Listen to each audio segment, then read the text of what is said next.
mesmo, né? Fica parecida. Muito parecida com você. Vocês duas são muito parecidas. Parecem duas irmãs, que você não parece mãe dela. Pois não é? Bem? Tudo.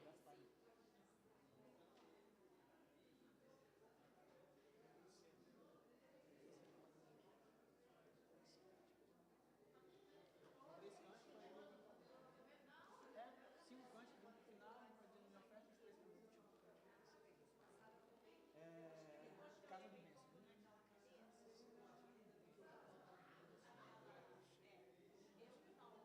Então vai ser uma bênção. Vamos só receber então. Hein, pastor? Show de bola. Ixi, vai começar, né? 1 minuto. Testou o microfone. Deus está funcionando. Não sei nem se o Trone olhou.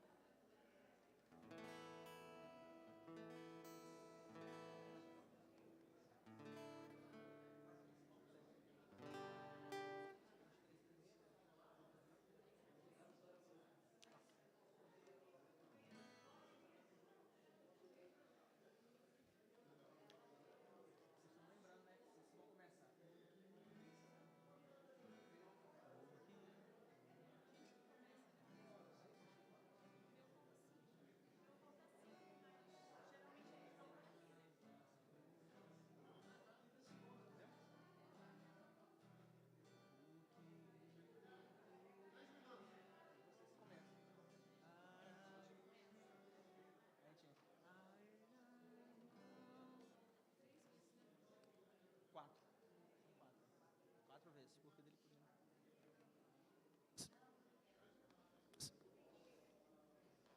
Começar já.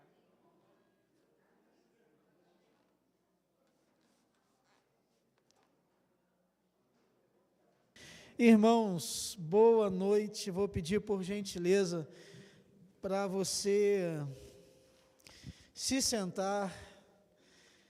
Nós já começamos a transmissão do nosso culto pela internet, para aqueles irmãos que não podem estar no templo. E eu quero ler com você, ou deixar a leitura bíblica de Apocalipse 4, verso 11. Tu, Senhor e Deus nosso, és digno de receber a glória, a honra e o poder, porque criaste todas as coisas, e por tua vontade elas existem e foram criadas. Amém, irmãos? Amém. Pai querido, muito obrigado, porque nós reconhecemos que não somos frutos do acaso, nós somos obras das mãos do Senhor. Nós viemos de Ti, e inquieto esteve o nosso coração enquanto não voltamos para Ti. Obrigado por Jesus, o mediador desse retorno para Ti. E Deus, porque nós reconhecemos que somos criaturas Tuas, transformados por Jesus em filhos amados, estamos aqui nessa noite para Te render toda honra, glória, poder e adoração. Lemos aqui em Apocalipse, Deus querido, essa revelação, e aguardamos aquele dia quando Jesus virá de novo, consumará a história, e nós viveremos para sempre no novo céu e na nova terra, também, Deus, reconhecendo-Te como o único Deus, aquele digno de receber toda honra, glória, poder, louvor e adoração. E agora, Deus, enquanto aqui estamos, recebe a nossa adoração, que nós possamos já começar a deixar nas mãos do Senhor as nossas preocupações, nossas ansiedades, lembrando que o Senhor cuida do Teu povo. Então, Pai querido, seja adorado nessa noite por um povo que Te ama, em nome de Jesus, amém. Irmãos, de pé, já deu boa noite para quem está perto, aí dá boa noite para quem você consegue, e vamos adorar a Deus em nome de Jesus. Amém. A vitória é nossa pelo nome de Jesus. Vamos nos animar, vamos nos alegrar na presença do Senhor. Nós vamos prestar o culto, engrandecer o nome do Senhor e adorá-lo nesse lugar. Amém? Pela fé, o Filho de Deus, sou vencedor. Todo mal afasta de mim, Cristo Senhor. Tudo posso em Jesus. meu fiel e bom pastor, digno é de receber todo louvor. Diga pela fé, o Filho de Deus, sou vencedor. Todo mal afasta de mim, Cristo Senhor. Tudo posso em Jesus, meu fiel e bom pastor. Tudo é de receber todo louvor. Tudo posso em Jesus, meu fiel e bom pastor. Digno é de receber todo louvor. Pela fé, no Filho de Deus, sou vencedor. Todo mal afasta de mim, Cristo Senhor. Eu tudo posso em Jesus, meu fiel e bom pastor. Digno é de receber todo louvor. Queria convidar os irmãos para nós cantarmos uma só voz essa estrofe que diz assim, ó: tudo posso em Jesus, meu fiel e bom pastor. Digno é de receber todo louvor. Mais rápido agora, vamos lá. Tudo posso em Jesus, meu fiel e bom pastor. Digno é de receber todo louvor. Digno é de receber todo louvor. Só Ele é digno de toda honra e toda glória. Digno é de receber todo louvor. Glória a Deus. Aleluia, irmãos. Só Ele é digno de receber todo louvor, toda adoração. Vamos declarar com esse cântico a Ele a glória.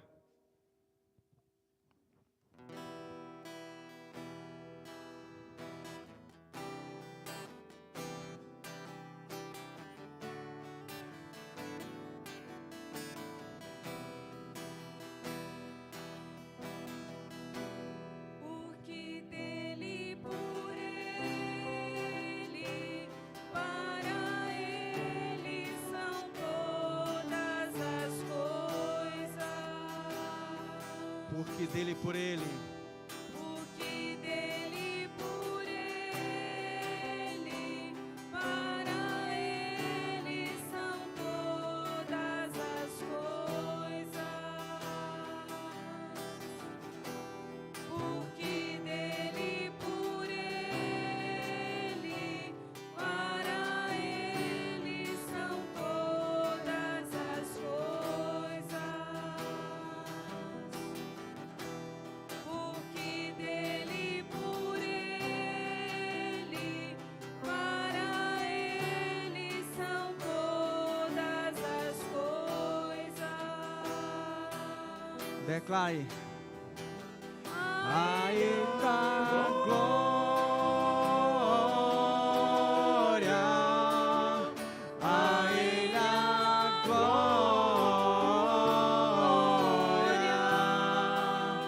a Ele a glória, para sempre, amém.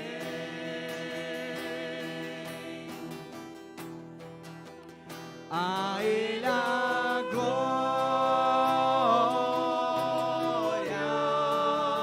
a Ele a glória,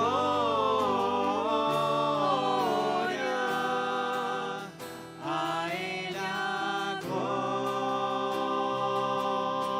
glória, para sempre, amém. Quão profundas riquezas, o saber e o conhecer de Deus.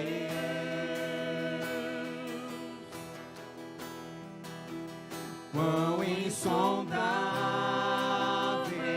seus juízos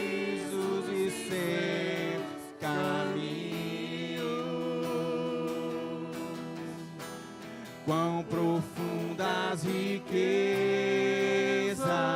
o saber e o conhecer de Deus.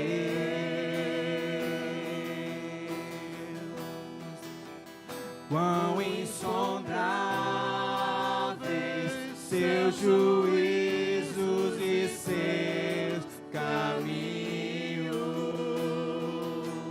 A Ele a glória. A Ele a glória,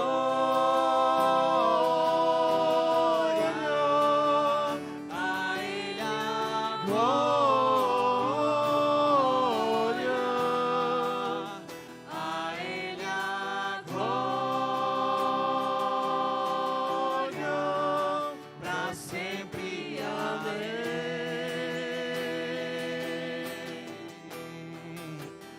A Ele a glória,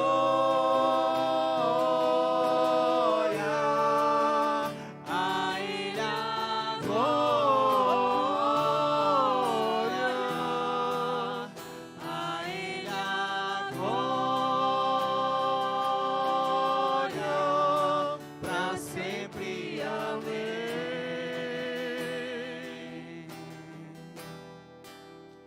A Ele a glória,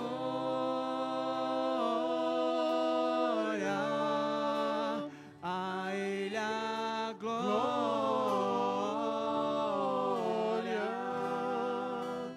a Ele a glória,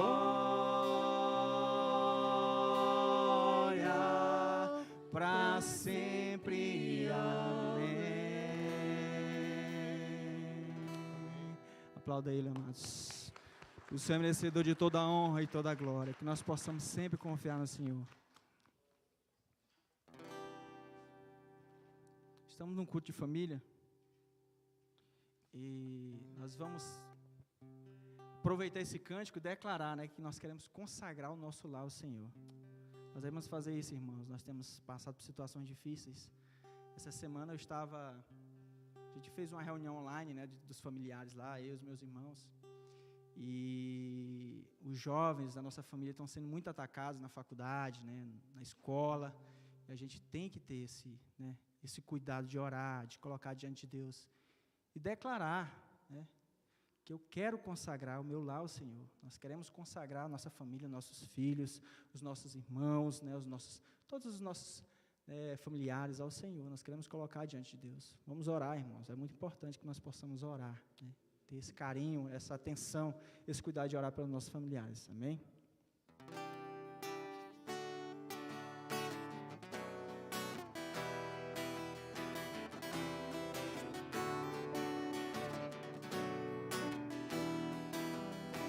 Quero consagrar meu lar a Ti, o nosso futuro para Te servir, com toda a minha força e entendimento. Quero dedicar o meu lar a Ti.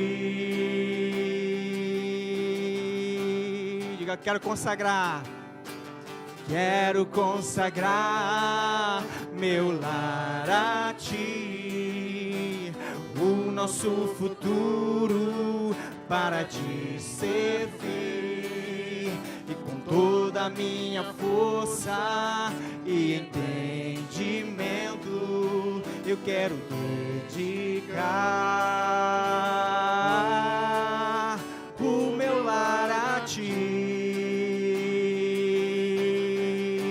Declare: eu e minha casa serviremos a Deus. Eu e minha casa serviremos a Deus. Serviremos a Deus. Eu e minha casa serviremos a Deus com alegria. Eu e minha casa. Eu e minha casa serviremos a Deus. Serviremos a Deus. Eu e minha casa serviremos a Deus. Serviremos a Deus. Eu e minha casa serviremos a Deus com alegria. Será abençoado, declare. Será abençoada a minha descendência e frutificará a sua presença. Com um bom perfume, meus filhos irão perfumar todas as nações. Eu e minha casa, aleluia.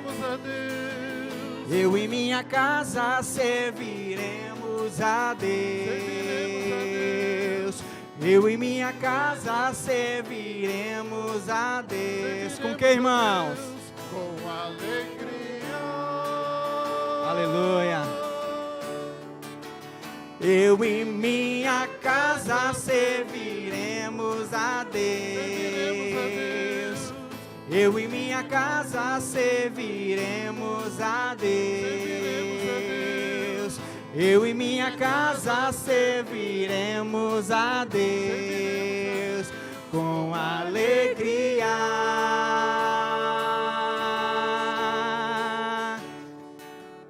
Será abençoada minha descendência, declare, e frutificará na presença do Rei. A sua presença.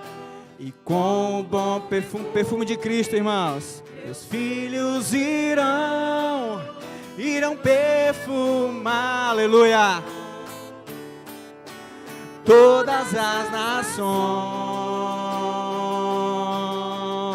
porque eu e minha casa serviremos a Deus, somente a Ele.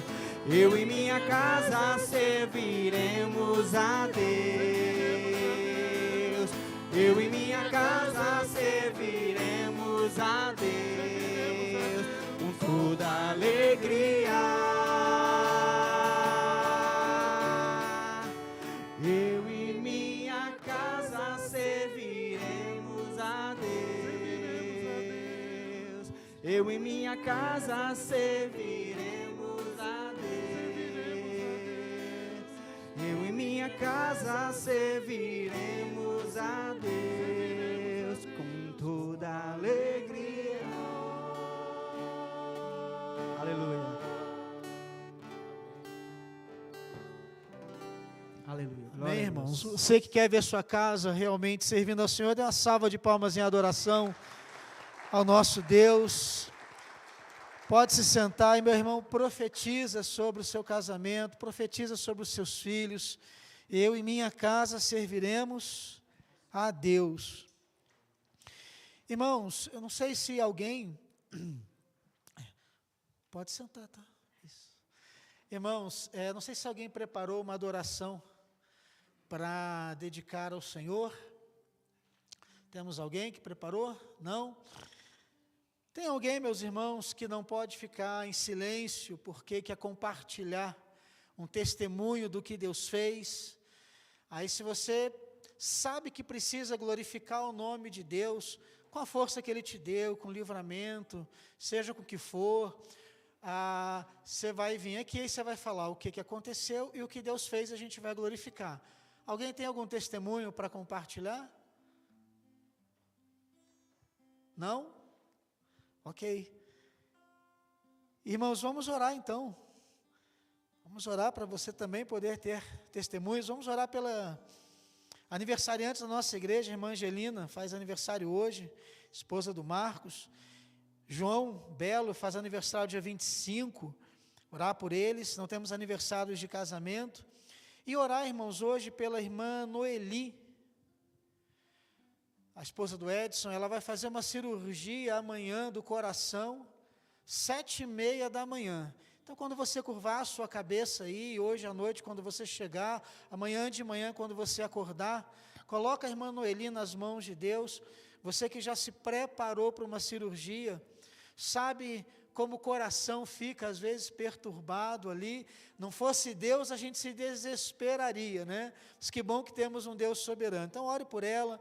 Orar também, meus irmãos, pela irmã Valderez, que não teve no culto hoje pela manhã, mas ela está numa gripe bastante forte, né? Bastante carregada, para que Deus também possa abençoá-la na recuperação. Dentre nossos outros irmãos, por quem já lemos o nome na parte da manhã, oramos por ele. Queremos orar por você também, que está aqui hoje à noite. E você, o seu lar, seu casamento, seu filho, sua filha, parente seu que você ama, uma pessoa com quem você se preocupa, ela compartilhou com você alguma coisa, você precisa de um milagre de Deus na vida dela, ou na sua mesma. Então nós vamos fazer, irmãos, a oração da fé. Vamos colocar aí você nas mãos de Deus, o teu pedido, para que Deus faça milagres. Você tem alguém para você colocar diante de Deus, ou você mesmo precisa de um milagre? Levanta, sai do seu lugar, vem aqui à frente. Você vai se ajoelhar aqui, nós vamos orar com você e vamos orar por você, para a glória do nosso Deus. Alguém, irmão, você tem, vem rapidinho, corre para a bênção, corre para a oração da fé, não perca a oportunidade de exercitar a tua fé. Talvez você diga, pastor, eu até quero levantar, eu até quero ir, mas a minha fé está tão pequenininha. Meu irmão, o nosso Deus é o Deus que fortalece a nossa fé. Nós temos o Deus Todo-Poderoso que prometeu que estaria no meio do seu povo. Então não deixe de buscá-lo, cada oportunidade, não deixe de buscá-lo, de invocar o nome dEle. Pedi à irmã Cláudia para fazer essa oração pela irmã Noeli, a cirurgia dela amanhã, e também, claro, para ela orar por você que está aqui, né, para falar e apresentar tua luta a Deus. Um diácono deve impor a mão sobre você e orar com você. Então creia, meu irmão, creia. Você que está aí sentado, dobra a tua cabeça, busca o Senhor por esses irmãos que estão aqui, interceda por eles também em nome de Jesus. Pai amado, nós estamos aqui na tua casa, Pai, porque o Senhor assim o quis, porque foi o Senhor quem nos trouxe. Nós te somos muito gratos, Pai, porque um dia o Senhor nos purificou, o Senhor nos santificou com o teu sangue, e hoje nós podemos, Pai, estar diante do Senhor, diante do Deus Todo-Poderoso, colocando, Pai, as nossas dúvidas, os nossos pedidos, as nossas alegrias. Pai, como é bom poder comparecer diante de um Deus que é vivo, diante de um Deus que ouve orações, diante de um Deus que dá resposta, Senhor, para os nossos questionamentos, para todas as nossas questões. E aqui estão, Pai, os seus filhos ajoelhados, Pai, implorando por uma bênção.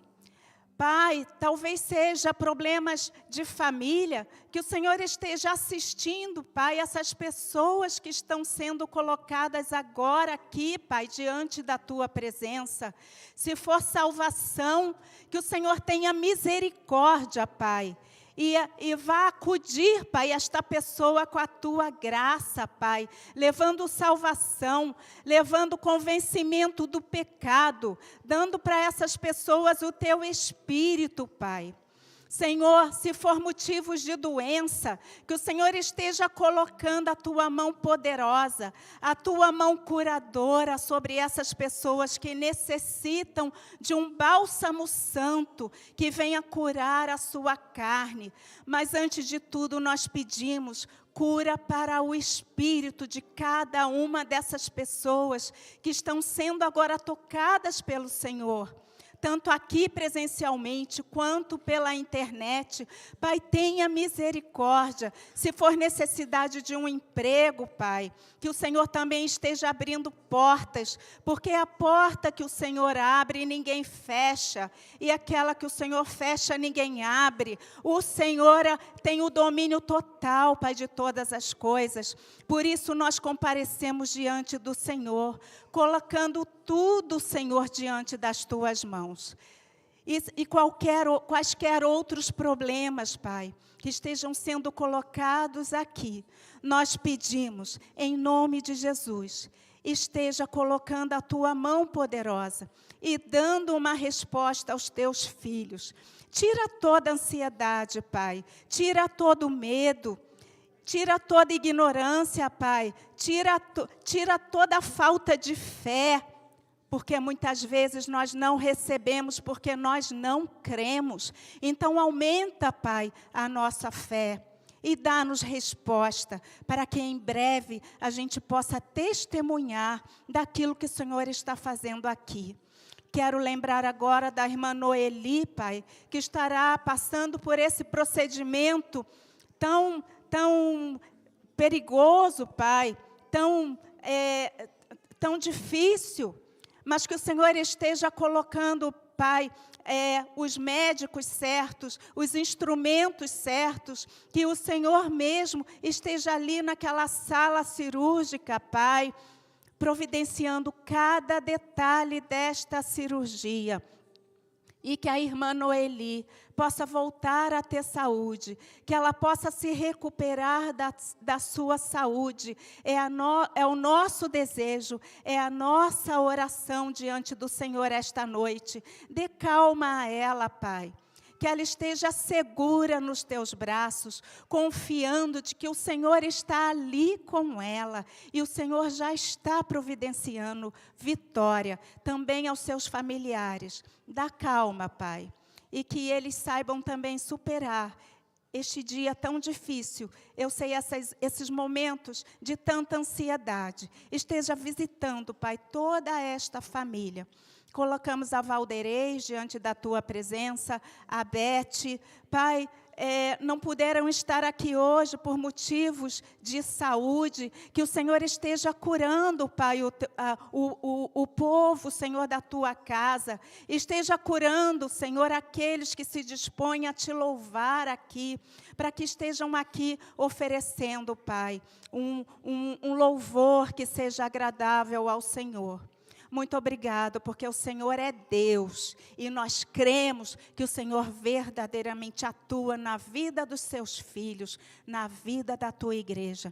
Atua, Pai, na igreja do Auer. Atua em cada um que está aqui hoje, Pai. No nome de Jesus, nós cremos, Pai, que o Senhor está aqui e que o Teu Espírito Santo já está agindo. Pai, colocamos os dizimistas, os ofertantes, essa lista de enfermos que nós temos no nosso boletim, colocamos todos diante da Tua presença. Esteja também agora visitando o pastor Esquina, dando alívio a ele dessas dores que ele tem sentido.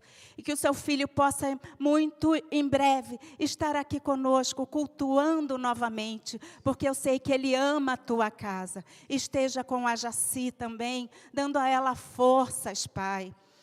E muito obrigado, porque mais esta batalha foi vencida. Tudo foi bem na cirurgia. O Senhor atendeu às nossas orações. Muito obrigado, porque o Senhor é nosso Deus. Muito obrigado, porque um dia o Senhor nos aceitou. E continua, Pai, conosco. Continua falando aos nossos corações. Continua conosco no decorrer deste culto. E que possamos, Pai, voltar para as nossas casas, cheios da Tua graça, cheios do Teu Espírito. Este é o nosso desejo e a nossa oração no nome de Jesus. Amém.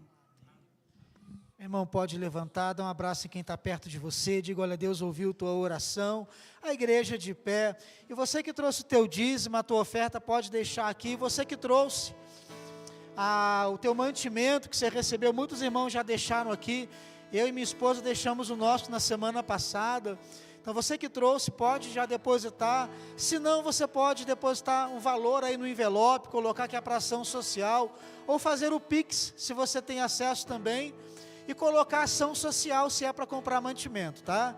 Vamos adorar em nome de Jesus.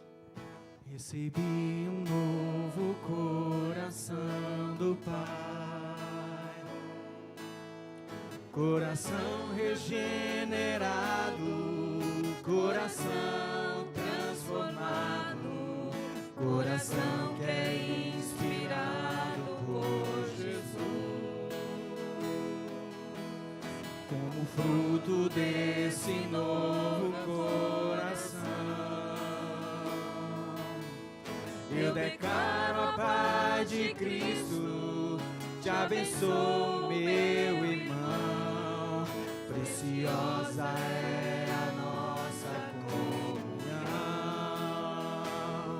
Nós somos corpo e assim bem ajustados, totalmente ligados, unidos, vivendo em amor, uma família, sem qualquer falsidade, vivendo a verdade, expressando a glória do Senhor, uma família, vivendo o compromisso do grande amor de Cristo. Eu preciso de ti, querido irmão, precioso és para mim, querido irmão.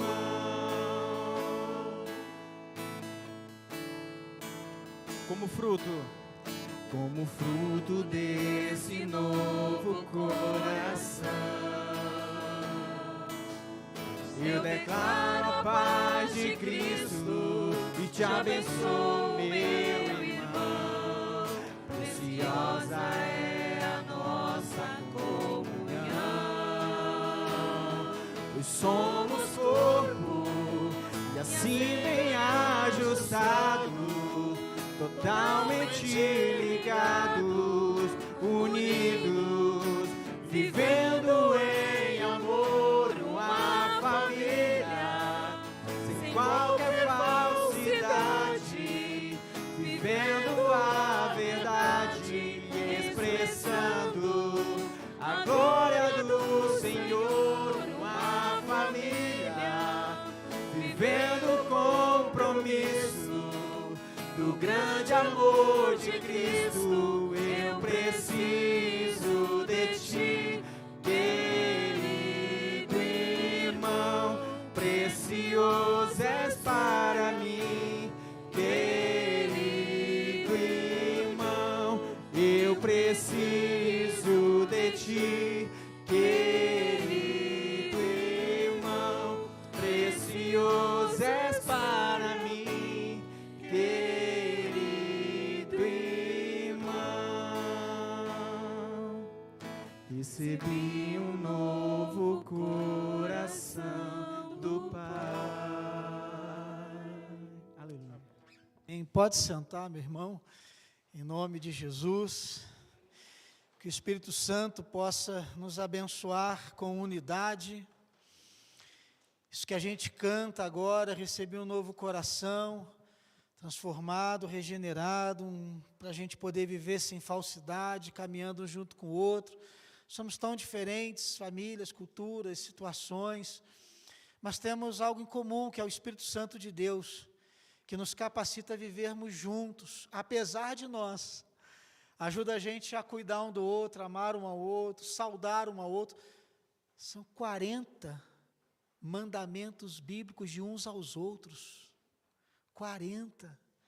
Todos possíveis com a graça de Deus. Inclusive, guarda no teu coração, se você pode ajudar no 40 dias de comunidade, é quando a gente vai aprender, ou reaprender, ou lembrar, se admoestado, né? Lembrar o que a gente não pode esquecer. Como podemos cumprir os propósitos de Deus juntos como igreja. Então vamos nos reunir em pequenos grupos e no templo. Serão 40 dias, não vamos nos reunir 40 vezes, né, em pequeno grupo, mas serão 40 dias de oração. Nesses 40 dias você ouvirá uma mensagem do púlpito, e naquela semana você vai se reunir uma vez no pequeno grupo para você conversar sobre como o Espírito Santo está tratando a tua vida em relação aos propósitos de Deus e como você precisa viver junto com a tua igreja. Então, irmãos, eu creio que Deus vai promover mais unidade na nossa igreja, mais quebrantamento, a gente vai conseguir se aproximar um pouquinho mais um do outro e nos edificarmos mutuamente como a Bíblia ordena. Mas eu preciso de líder, vice-líder e anfitrião. Eu vou treinar o líder, eu vou treinar você, vice-líder, e vou treinar o anfitrião. O líder vai administrar ali o pequeno grupo, ajudar, facilitar o estudo, coisa simples, abençoadora. O vice-líder vai ajudá-lo, e o anfitrião, quem é? É você que vai dizer, pastor, minha casa, sua casa. Minha casa é de Deus, é presente de Deus. Minha casa não é meu castelo. Minha casa é para a glória de Deus. Então eu posso abrir, pode funcionar um pequeno grupo aqui, não tem problema. Ok? Aí o que você vai fazer? No final do culto, você vai lá atrás, o Jefferson e a Cris podem estar lá, tem a prancheta lá, eles vão estar ajudando lá, eles vão preencher, anotar lá se você está sendo líder, vice-líder ou anfitrião, tá ok? Daqui a pouco eu vou treinar, a gente vai abrir então depois para dividir a igreja em pequenos grupos, ou para multiplicar a igreja em pequenos grupos, tá bom? Mas deixa eu ler com você, meu irmão, deixa aberta aí a Bíblia em Efésios 5, verso 33 e 34, quero conversar com você sobre esse tema, a família que pode dar certo. Pode dar certo, meus irmãos, porque tem muita família que está dando errado, e aí eu escuto pessoas, inclusive teve um ator que disse, eu creio na família, eu acredito na família, mas eu não acredito na continuidade da família, e isso tem acontecido muito porque as pessoas elas têm esquecido de procurar no Criador da família os caminhos para construir uma família que pode dar certo, um casamento que pode dar certo, uma vida a dois que pode dar certo. Então, quero ler com você aí a família que pode dar certo. Verso 33 aí de Efésios, vamos começar. Portanto, cada um de vocês também ame a sua mulher como a si mesmo, e a mulher trate o marido com todo respeito. Filhos, obedeçam seus pais no Senhor. Irmãos, eu vou começar de novo. Portanto, cada um de vocês também ame a sua mulher. Homens, digam, amar a mulher como a si mesmo. E a mulher trate o marido com todo respeito. Mulheres, digam, com todo respeito. Filhos, obedeçam seus pais no Senhor, pois isso é justo. Filhos, por favor, digam, obedecer. Honra teu pai e tua mãe, esse é o primeiro mandamento com promessa, para que tudo te corra bem e tenhas vida longa sobre a terra. Por favor, filho, diga, honra teu pai e tua mãe. Honra teu pai e tua mãe. Verso 4, pais, não irritem seus filhos, criem segundo a instrução e o conselho do Senhor. Por favor, pais, dizem não irritar filho. Meus irmãos, o que nós temos aí é o apóstolo Paulo, inspirado pelo Espírito Santo, mostrando, revelando o papel de cada pessoa na construção da família que pode dar certo. Você já percebe que dentro de um contexto bíblico, família é composta por pai, mãe e filhos. Você sabe disso, porque lá em Gênesis, quando Deus cria o homem, diz que Deus criou homem e mulher, macho e fêmea os criou. Então Deus criou Adão e Eva. Deus não criou Adão e Ivo. Portanto, nós temos aí a configuração da família, mas não só essa configuração, mas o papel que cada um de vocês, eu, você, precisamos deixar fluir na nossa vida para que a família possa ser uma família que pode dar certo. Agora, é claro, meus irmãos, que o que nós temos aí é uma teologia bíblica. O que é teologia? Teologia, meus irmãos, vem de duas palavras. Theos, Deus, e logos, doutrina, palavra, discurso. Então, quando se está fazendo teologia, a pessoa ela está fazendo um discurso sobre Deus. É por isso que todas as religiões, todas elas, está no próximo slide, tem uma teologia sobre Deus, porque toda religião tem uma maneira de discursar sobre Deus. Vão dizer quem é Deus, o que Deus faz, o que você pode esperar dele, o que ele espera de você, qual é a vontade de Deus para a família, para o casamento, para o trabalho, como você deve lidar com o sofrimento da perspectiva de Deus. E diversas religiões no mundo, elas estarão fazendo teologia na medida em que elas tentam explicar aos outros o que é viver com Deus, o que é viver para Deus. Então nós temos muitas teologias sobre Deus. O próprio ateu, quando está falando de Deus, ele está discursando de Deus. Então ele está fazendo determinada teologia. Agora, você sabe que existem muitas religiões, então existem muitas teologias, existem muitos pareceres em relação a quem é Deus, o que Ele faz, o que se espera dEle, qual o caminho da salvação, vontade em relação à família. Mas eu quero pegar com você aqui, tem um autor, Karl Barth, ele foi um teólogo de linha reformada, protestante, ele era suíço, ele foi considerado por muitos o maior teólogo protestante do século passado, do século XX. A sua teologia e a sua influência foi muito poderosa, tanto que ela influenciou toda uma cultura. Você imagina? A teologia de um homem de Deus, falada a partir da palavra de Deus, formatando, delineando, direcionando toda uma cultura, artes, esporte, cinema, jornal que se escreve. Imagina toda uma teologia formatando esses discursos. Então foi o Karl Barth, um homem que Deus usou muito para explicar sobre teologia. E Karl Barth, ele ensina que há duas formas de fazer teologia. Duas formas de você discursar sobre Deus. Você pode discursar sobre Deus e você pode discursar de Deus. Você pode falar sobre Deus ou você pode falar de Deus. Qual é a diferença? Falar sobre Deus é quando você fala daquilo sobre algo que você não conhece. Pessoalmente, você não tem intimidade. É sobre o outro, que está lá do outro lado, bem distante. É quando então você fala daquilo que está fora de você. Você fala sobre aquele objeto que é tema daquele discurso, mas com o qual você não tem aquela intimidade, aquela conversa, aquele diálogo. Teologia sobre Deus é quando a criação tenta falar sobre o Criador. É quando o finito tenta entender e discursar sobre o infinito. É quando o material e o limitado tenta entender e discursar sobre o imaterial e o ilimitado.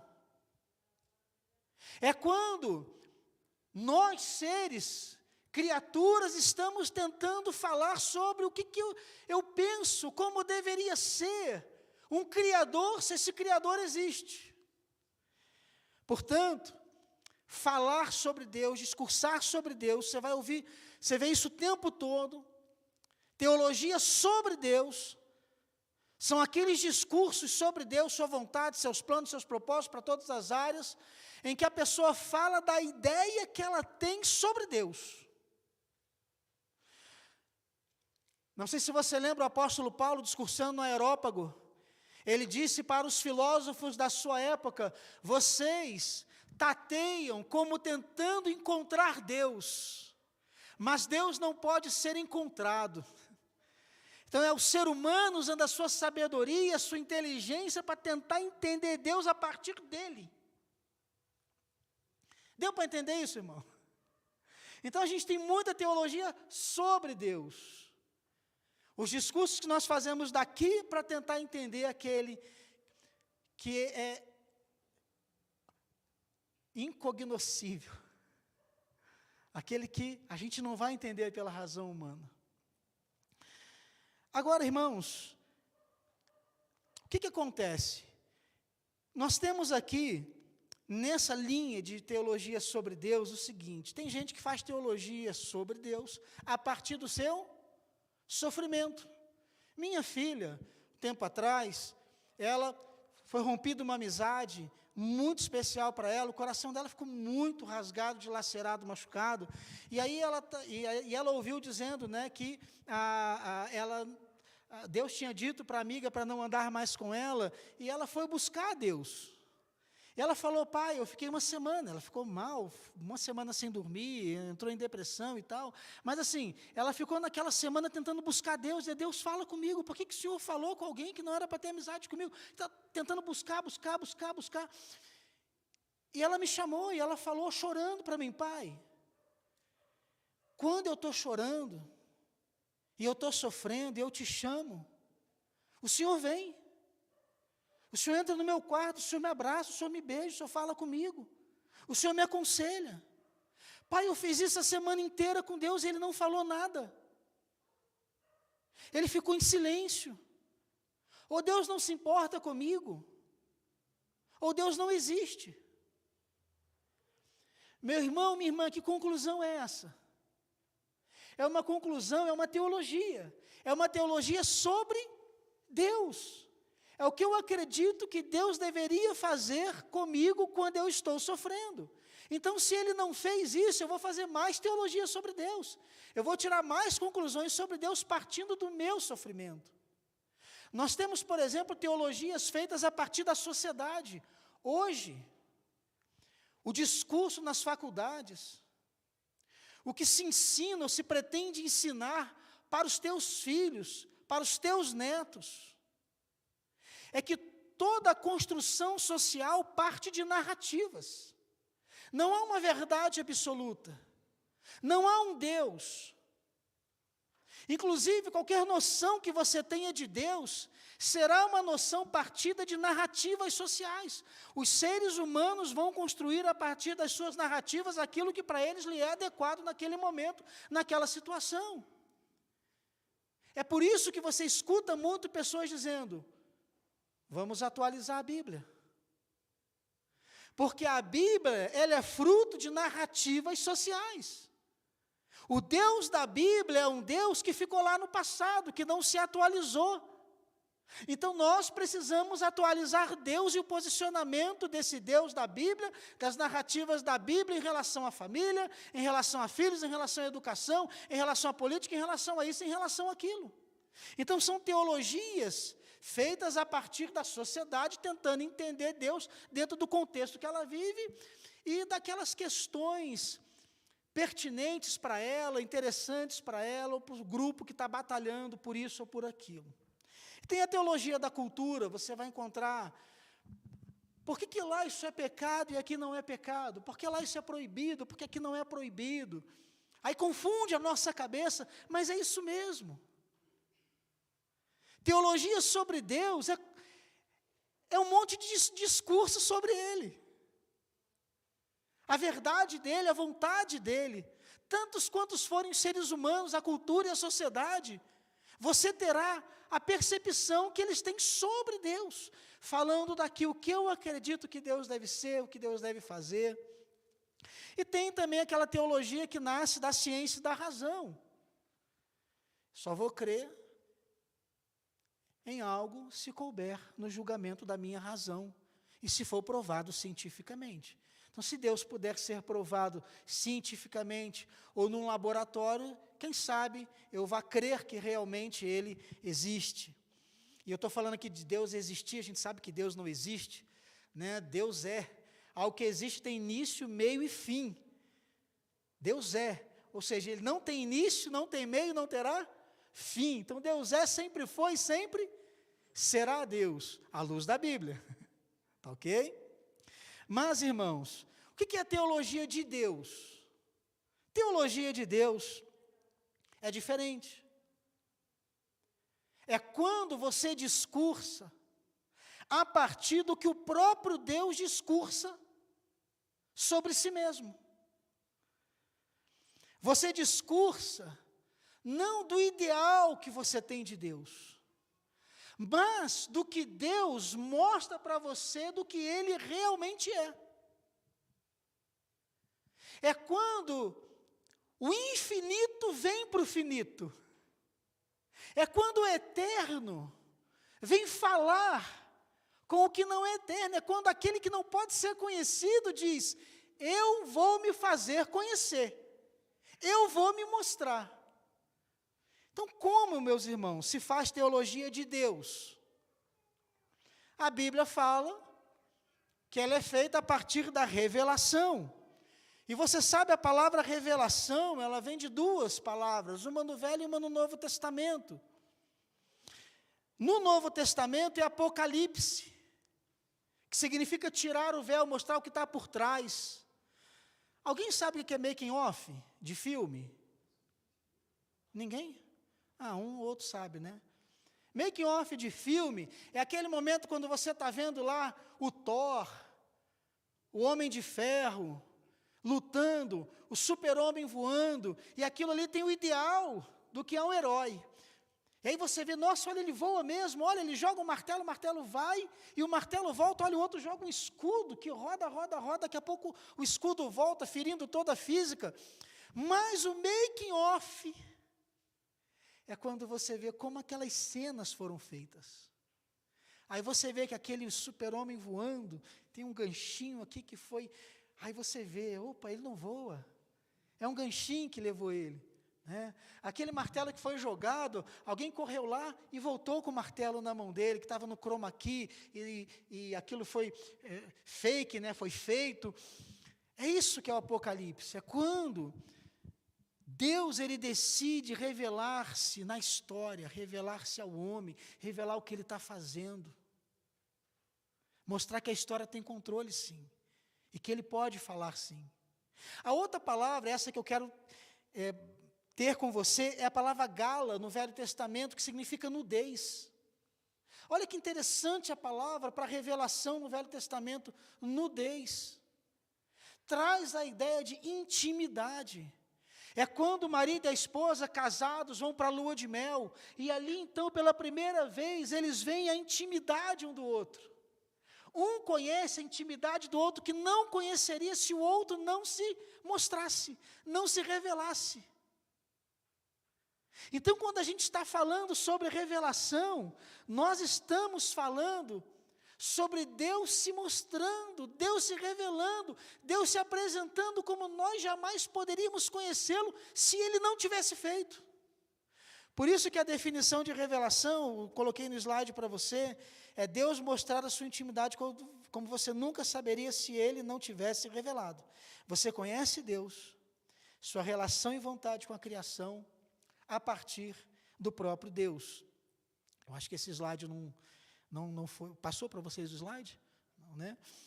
Eu fiz questão, irmãos, eu não gosto muito de pregar no slide, porque eu fico muito preso aqui no slide, né, para não dar aqui, mas eu espero que você esteja entendendo, e eu estou contando que o Espírito Santo esteja fazendo a obra que não é minha, que é dele na tua vida.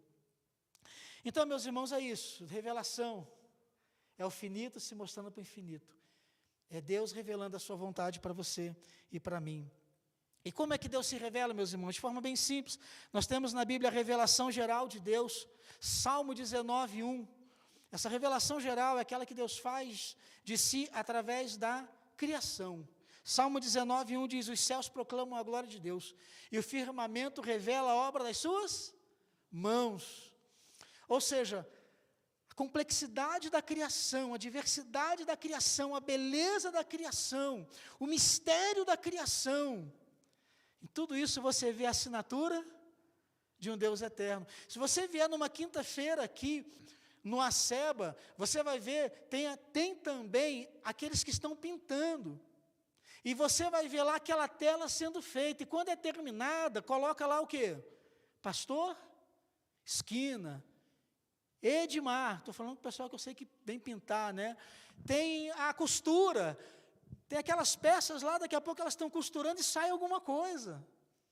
Mas aquilo não saiu do nada. Eu vou falar para você, o celular veio do nada. Não veio do nada, alguém criou. Uma mente inteligente por trás foi lá, organizou e criou. Então a criação, irmãos, ela serve para mostrar que há um Deus criador sobre ela. Inclusive,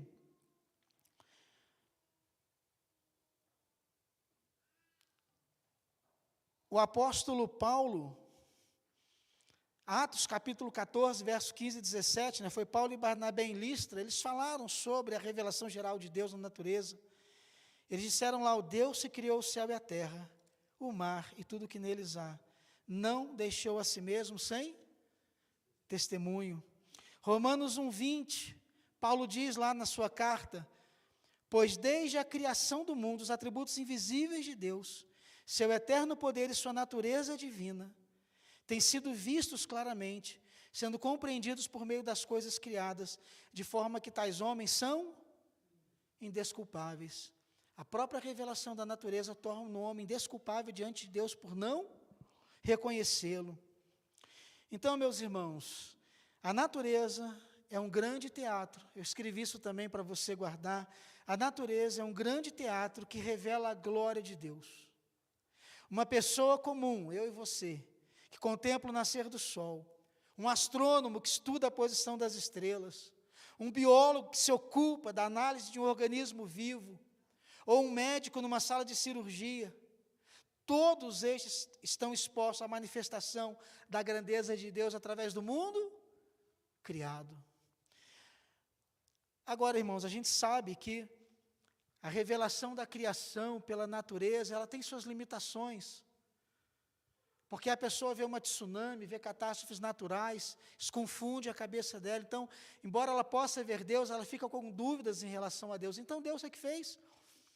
A gente sabe que acontecem essas catástrofes, porque a Bíblia diz que desde que o pecado entrou no mundo, a ordem natural foi mudada, né? Então, o mal vai acontecer com gente boa e com gente ruim. A Bíblia diz isso claro, né? Chove sobre a pessoa boa e chove sobre a pessoa ruim. Mas aí Deus, irmãos, Ele fez a revelação especial. E o que é a revelação especial? É aquela através da qual Deus se faz de duas maneiras. É quando Deus se revela a você através de Jesus. Jesus nos é apresentado em Mateus capítulo 1, verso 23, como Deus conosco.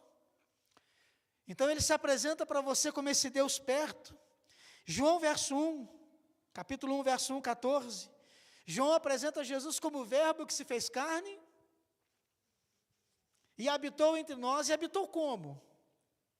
Cheio de graça e cheio de verdade, diz o texto, graça. Porque quando Deus vem estar conosco, o infinito entra no mundo finito, o imaterial se materializa. Quando aquele que nós não podíamos conhecer disse, eu vou me deixar conhecer, e vou me deixar conhecer tanto que eu vou lá. Eu vou pisar na terra que eles pisam, vou vestir a roupa que eles vestem. No caso, Jesus veio como um judeu, nasceu no ambiente judeu, comeu comida de judeu, vestiu roupa de judeu, aprendeu a cultura judaica, a cultura religiosa judaica. Deus disse, eu vou lá, eu vou viver como eles vivem, e vou me mostrar para eles. Então Jesus vem, mas Ele vem cheio de graça, Ele vem para revelar, para mostrar que a salvação, ela vem da parte de Deus, e que eu e você não podemos fazer nada para nos salvar.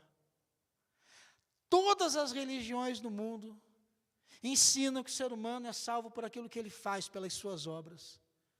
A Bíblia vem, Jesus vem dizendo, não, as obras ou a lei de Deus só pode mostrar o quanto você não pode cumpri-la, porque você sempre vai pisar na bola num ponto da lei, vai quebrar um ponto da lei.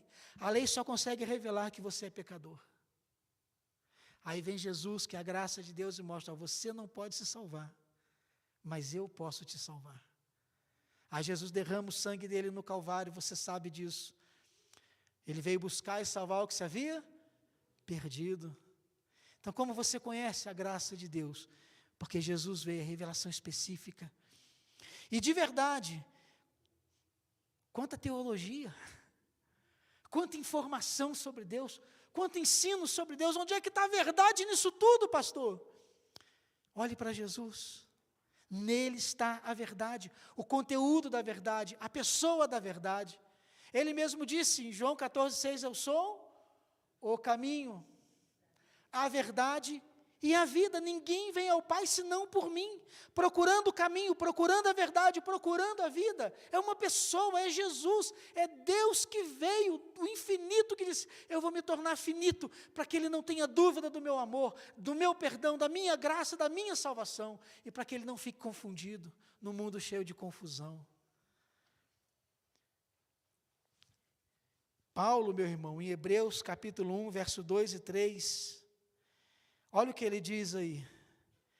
Nestes últimos tempos, Deus nos falou mediante seu Filho, a quem constitui o herdeiro de tudo que existe por meio de quem criou o universo.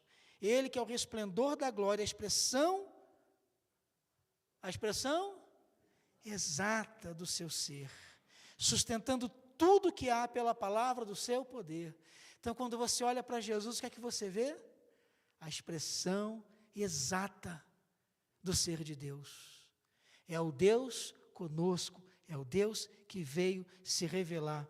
Ou seja, meus irmãos, Jesus fez teologia de Deus. Isso é tranquilizador. Por isso que o apóstolo João diz que Jesus é sobre todos, está sobre todos. Então, quando Jesus falava, ele não falava sobre Deus. Quando ele discursava, ele não discursava sobre Deus, algo distante dele, do outro lado, inatingível, inalcançável. Era o próprio Deus que veio. Então, Jesus não fez teologia sobre Deus, ele fez teologia de Deus, confiável, tranquilizadora, pacificadora para o nosso coração. Nesse mundo de tantas vozes, a gente tem uma voz segura para ouvir, do bom pastor, a voz segura para a gente seguir, a voz que tranquiliza a gente. Então, se você tem algumas perguntas, se você encontra pessoas que estão fazendo as seguintes perguntas aí que eu coloquei no slide: será que Deus me ama? Será que Deus me perdoa? Será que Deus cuida? Será que o céu é verdade? Será que o inferno é verdade? Para onde eu vou depois da morte? Jesus sacia todas essas perguntas com a sua própria vida, com a sua própria pessoa. E aí com Jesus você sai sabendo que você é amado, pelo sangue derramado dele na cruz, você sai sabendo que você é perdoado, que ele cuida de você, que o céu é verdade, que o inferno também é verdade, mas que você não foi criado para o inferno, você foi criado para o céu, que você vai para o inferno só se você quiser, se você recusar Jesus como teu Salvador. E para onde você vai depois da morte, a tranquilidade que Jesus dá. Meus irmãos, há sepultamentos que eu faço, que são muito tristes. Tristes que eu digo desesperador. Teve já sepultamento que eu fiz, que a pessoa me segurou aqui e falou: pastor, por favor, para onde foi? Para onde foi o meu irmão? Ela sabia, ou ela não sabia, se o seu irmão tinha ido para o céu ou para o inferno. E você, sabe para onde você vai? Sabe onde te aguarda, que eternidade te aguarda? Eu sei. E não é por mim, não é pelo que eu faço, não é porque eu sou pastor, não é porque eu sou bonzinho, que eu também não sou bonzinho, mas é porque eu sei que Jesus disse que me salvou, eu coloquei minha confiança nele, e você que colocou agora, dá um glória a Deus bonito aí. Você sabe para onde está indo? Glória a Deus.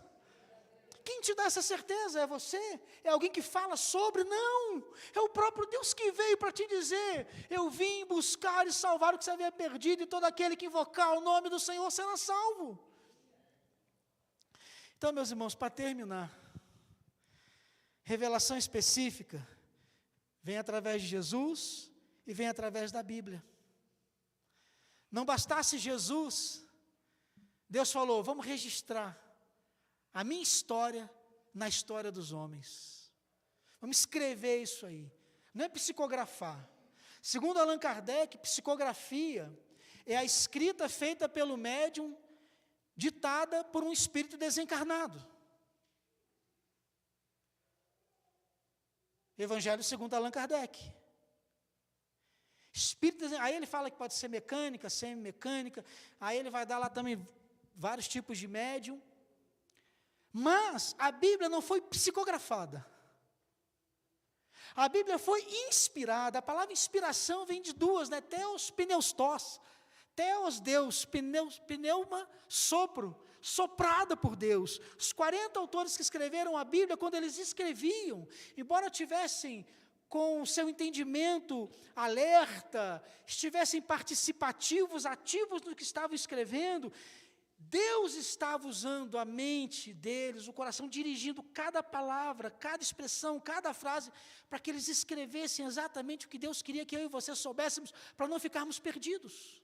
Por isso que hoje ninguém mais fica inspirado no sentido bíblico, porque se uma pessoa ficasse inspirada no sentido bíblico, você podia ter uma Bíblia em cada esquina. O irmão Natanael disse: escrevi uma coisa inspirada por Deus aqui, pronto. é uma nova Bíblia, mas ninguém mais fica teopneustos. Deus pegou aqueles 40 autores, soprou neles o Espírito foi lá e usou-os para escrever Gênesis, Apocalipse, registrar para que eu e você pudéssemos ter firmeza na nossa fé. Por isso que é importante a gente estudar a Bíblia, saber a Bíblia, mergulhar na Bíblia e deixar a Bíblia falar com a gente, porque a Bíblia é muito mais do que um livro escrito por homens. Embora tenha sido escrito por homens, o seu autor é Deus, o próprio Deus. Hoje as pessoas ficam iluminadas. Qual a diferença de inspiração para iluminação? Inspiração é Deus soprando na mente daqueles autores para eles registrarem de forma infalível e inerrante a Bíblia. Iluminação, como diz Paulo, é a capacitação que o Espírito Santo, que inspirou aqueles homens, é a capacitação que o Espírito Santo dá a você. Quando você se converte, o Espírito Santo te batiza, entra na tua vida, o Espírito Santo te capacita a compreender as coisas inspiradas. Ele é o teu maior professor.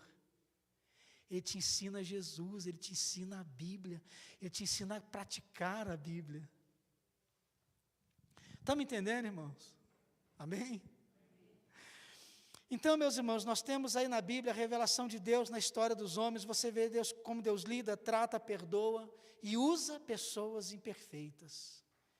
Eu tenho gostado muito dessa frase última, irmãos. Deus usa pessoas. Se a Bíblia fosse escrita por homens perfeitos, ela seria um livro pequenininho. Mas como Deus salvou, foi tratando e usou mesmo as pessoas imperfeitas para a glória dele e para que a história da salvação chegasse até nós. Então nunca ache que você não pode ser usado por Deus. Apesar das tuas falhas, o sangue de Jesus purifica você de todas elas. Então Deus quer te usar para a glória dele. E você vê Deus também dizendo como você deve ver o seu dia a dia. Aí agora, meus irmãos, eu chego no texto que eu li. Ai, pastor, pelo amor de Deus. Só vai falar do texto de novo, vai ter outra pregação aqui, mas... Não, meu irmão, deixa eu te mostrar, que eu coloquei lá no slide, um modelo. O que eu te dei agora, irmãos, foi um contexto. Por quê? No mundo acadêmico, irmãos, o mundo acadêmico ele pode ser muito orgulhoso. As pessoas são muito orgulhosas. Né? E aí o mundo acadêmico diz assim,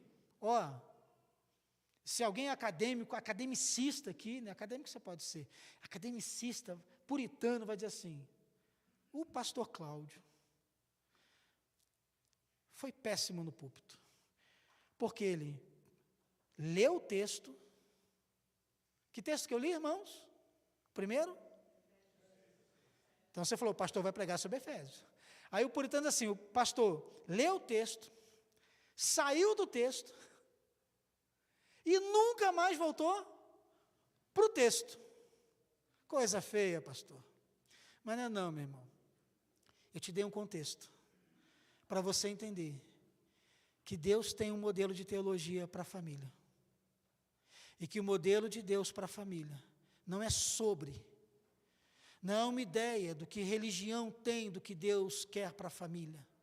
Não é uma ideia do que o marido deve, do que a esposa deve. Não é uma ideia, não é um finito tentando dizer como seria bom, como seria perfeito. Não, é o próprio Deus trazendo para a gente o que é um lar que pode dar certo.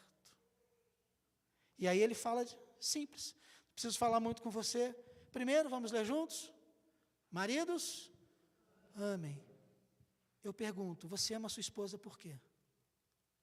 Porque a igreja manda, porque o pastor quer, para ficar bem com os outros? Ame a sua esposa, porque é o plano de Deus para a tua família ser uma família abençoada. E você ama a sua esposa quando ela sabe que você cuida,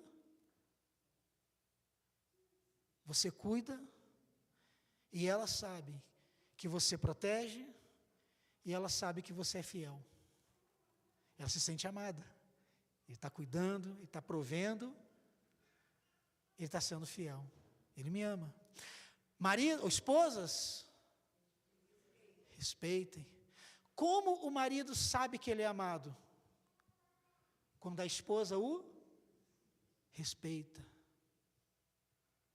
Respeita decisões que ele toma, o admira, como o homem gosta de ser admirado. Sentir que a esposa o admira. E como tem esposa que coloca o marido lá embaixo. E como esposas gostam de ser amadas. Ou não, irmãos? Ou a Bíblia está errada? Que esposa gosta de ser amada aqui? Diz amém. Que marido gosta de ser... Que esposa gosta de ser amada? Que esposa gosta de ser respeitada aqui? Que maridos sabem que amar a esposa é importante? Amém? Confundi um pouquinho aqui, mas você entendeu. Terceiro, irmãos, filhos, obedeçam. Meu irmão, onde a obediência é prejudicial? Agora, por que eu vou obedecer ao meu pai? Eu vou obedecer ao meu pai porque isso é justo, isso é a vontade de Deus. Não é porque alguém está me falando, é porque eu sei que é o que faz a minha família ser família. Quanto mais um filho respeita, quanto mais um filho obedece, quanto mais uma esposa respeita, quanto mais um marido ama, mais esse lar tem chance de dar certo. E por último, irmãos, aliás, quase último, pais, não provoquem a ira. Provocar a ira é você pedir ao teu filho, exigir do teu filho, aquilo que está muito para além dele. Tem pai que diz, filho, você tem que tirar 10 em tudo. Você pode colocar isso como meta, mas exigir que ele tire 10 em tudo, isso é provocar a ira. E por aí vai. E por último, irmãos, não está ali, mas não estava no texto, mas está na Bíblia. Vamos ler junto? Todos amem a Deus. Qual a chance dessa família dar errado? Menor. Agora, tudo isso, eu vou amar, vai respeitar, vai obedecer, não vai provocar ira, por causa da glória de Deus. Lembra de José no Egito? Por que ele não teve relações sexuais com a mulher que avançou nele? E lembra de José no Egito, né? Aquela mulher bonita, era a esposa de um cara super poderoso na época. Você sabe que gente com dinheiro casa com mulher muito bonita, né? Você vê uns caras feios aí, mas tem dinheiro com as mulheres lindas. E tem aquela exceção, que sou eu, cara feio, pobre, casando também com mulher bonita, né? Mas é um pouquinho de exceção. Mas, irmãos, a mulher linda, gostosa, maravilhosa, pedaço de mau caminho, o que acontece? O que José diz? Por que José diz que não? Ele foge, né? Ele corre. Porque ele não deitou com ela. Ele disse, longe de mim, esteja a pecar contra Deus e fazer esse mal. Porque ele sabia que antes de tudo, amar a sua esposa, por revelação de Deus, o que ele deveria fazer era ser fiel.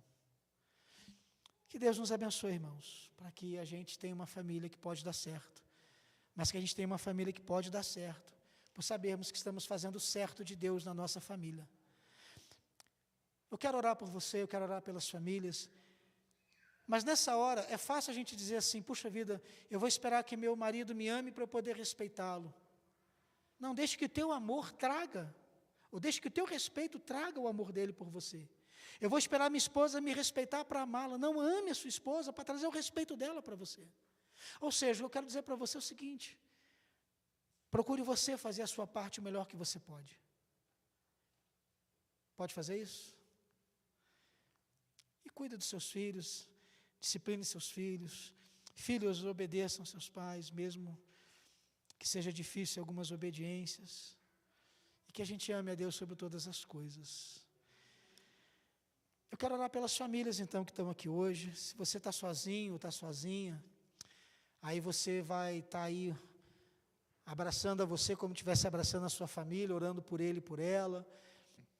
Mas se você está com a sua família aqui, vai lá para pertinho do seu marido, da sua esposa, do seu pai, da sua mãe, do seu tio, né, do seu cunhado. Cunhado também tem que ser amado, irmãos. Viu? Está pertinho aí? Então você vai orar agora aí, pela pessoa da sua família. Você vai buscar a Deus por ela e eu vou orar por você. Deus querido, apresentamos de novo nossas famílias nas tuas mãos. Não somos perfeitos, maridos aqui nós não somos perfeitos, as esposas, os filhos. Mas Deus, nós sabemos que o Senhor é Deus. Um dia fomos batizados no Espírito Santo. E hoje, por causa do Espírito Santo, nós temos condições de dar o nosso melhor daquilo que o Senhor espera de nós, dentro da nossa família. Então, o Espírito Santo de Deus vem sobre a nossa vida nessa noite. Ministra no coração dos maridos, Deus, mais amor. No coração das esposas, mais respeito. No coração dos filhos, mais obediência. No coração dos pais, mais equilíbrio na educação dos seus filhos. E nos ajude, Deus, ministra no nosso coração, que todos esses nossos papéis em família só são possíveis se te amarmos sobre todas as coisas. Então ajuda a gente, Deus, a te amar, como o Senhor é digno de ser amado. E obrigado por Jesus, o nosso Salvador.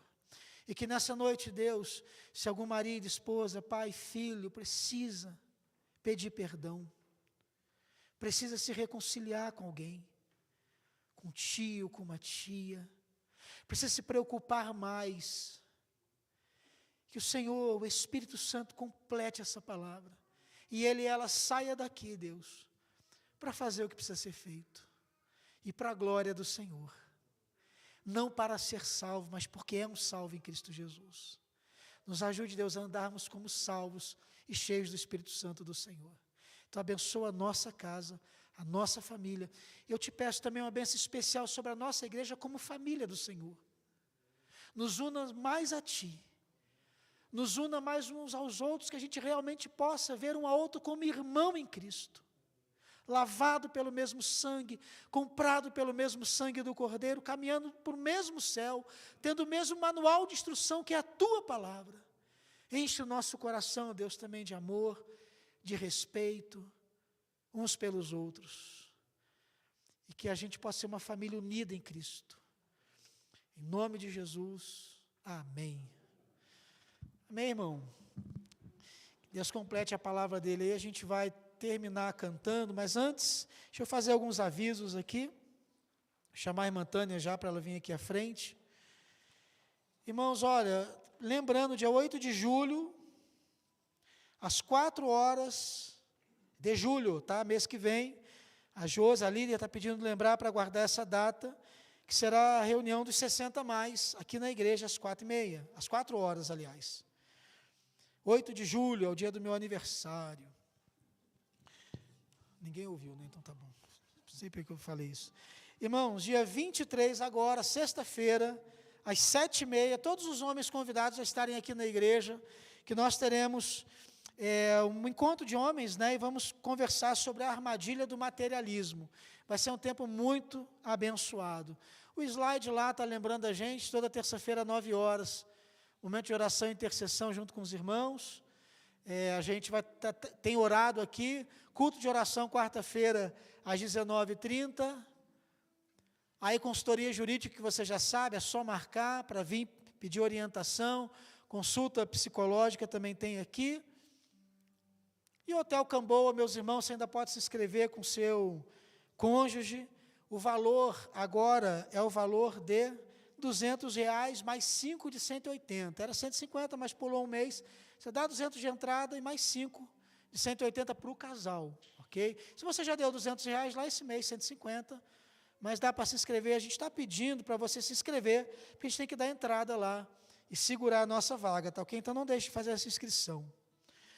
Outra coisa, irmãos, cantina, agora, 2 pastéis, falar bem carioca, 2 pastéis, mais um refri, R$10 lá na cantina, você vai poder comer gostoso e estar junto com seus irmãos lá, tá?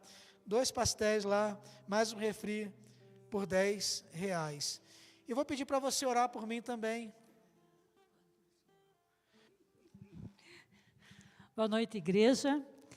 Nós estamos aqui para lembrar os irmãos que domingo que vem, dia 25, às 9 horas da manhã, nós estaremos realizando o nosso processo, conforme o estatuto da nossa igreja, da avaliação do ministério pastoral. Queremos lembrar que essa avaliação ela é presencial. Então, todos os irmãos que estão aqui estão convidados a participar. E, como eu falei hoje pela manhã, eu penso que aquele que ama a sua igreja e que deseja ver o melhor dela e que quer ser uma fonte de apoio para o ministério pastoral, ele vai estar aqui. Eu creio que você ama a sua igreja porque você, nesse dia tão frio e nessa noite fria, está aqui para servir e adorar a nosso Deus.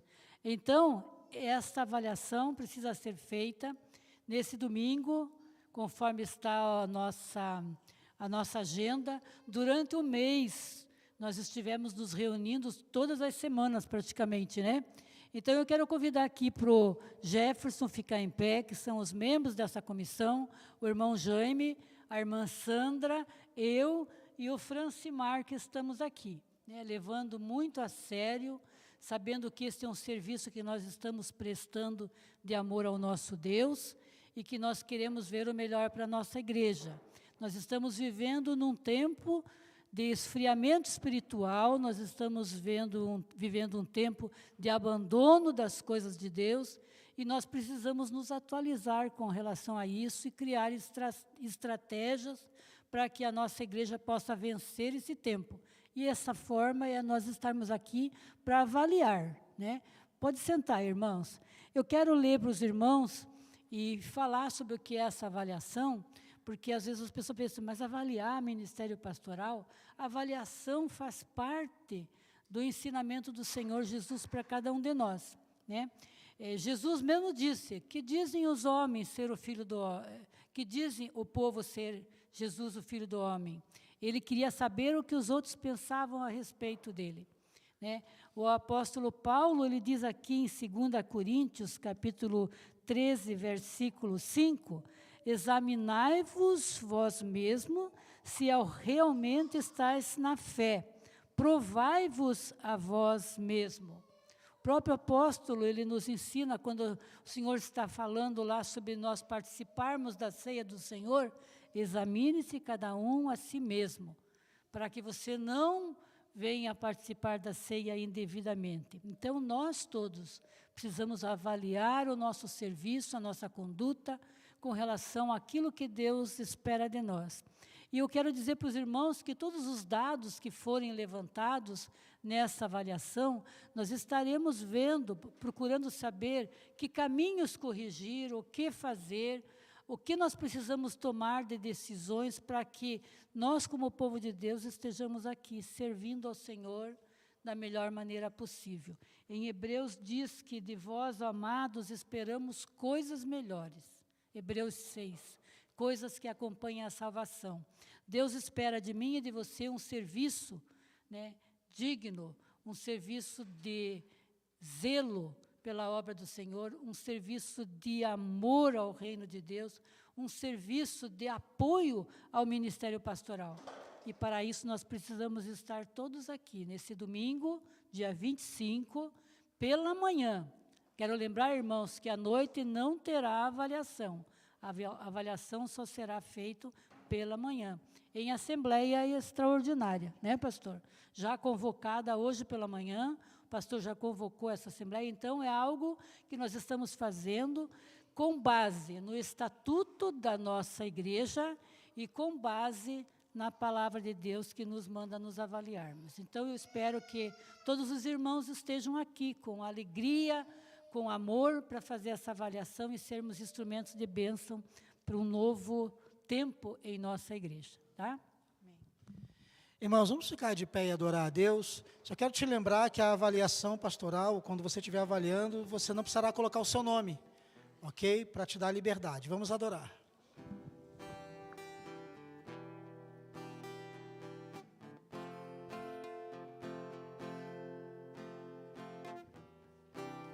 Minha casa será uma casa de bênção. Minha casa será um pedaço do céu.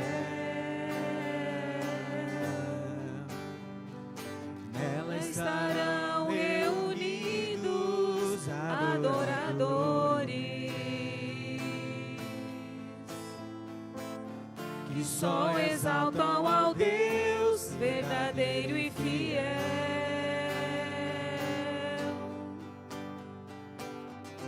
Minha casa será reconhecida como lugar de milagres e oração, onde Jesus tem prazer em ficar, onde o Espírito Santo habita, onde há prosperidade, amor e vida.